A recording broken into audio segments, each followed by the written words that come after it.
Rajshahi medical college হাসপাতালে একসঙ্গে ৫ সন্তানের জন্ম দিলেন মেরিন আক্তার। বুধবার দুপুর ১টার দিকে হাসপাতালের ২২ নম্বর ওয়ার্ডে সিজারের মাধ্যমে এসব শিশুর জন্ম হয়।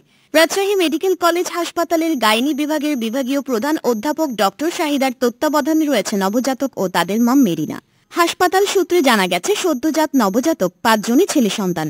বর্তমানে তারা সুস্থ রয়েছে এবং মাকেও পর্যবেক্ষণে রাখা হয়েছে। এর আগে দুপুর ১২টায় মেরিনাকে প্রসব ব্যথা নিয়ে রাজশাহী মেডিকেল কলেজ হাসপাতালের জরুরি বিভাগে নিয়ে আসেন পরিবারের সদস্যরা। এই সময় জরুরি বিভাগের কর্তব্যরত চিকিৎসক হাসপাতালের ২২ নম্বর ওয়ার্ডে ভর্তির নির্দেশ দেন। এরপরই একে একে সিজারের মাধ্যমে ৫টি সন্তান জন্ম দেয় মেরিনা। পারিবারিক সূত্রে জানা গেছে, মেরিনা আক্তারের বাড়ি নওগাঁর বদলগাছের শ্রীরামপুর এলাকায়। তার স্বামীর নাম আব্দুল মজিদ, তিনি মালয়েশিয়ার প্রবাসী। এর আগেও মেরিনার ২টি কন্যা সন্তান জন্ম দেয়, একজনের নাম সুমাইয়া, অপরজনের নাম সুরাইয়া। এরই মধ্যে মেরিনা ও মজিদের ঘরে যুক্ত হল নতুন ৫ সন্তান।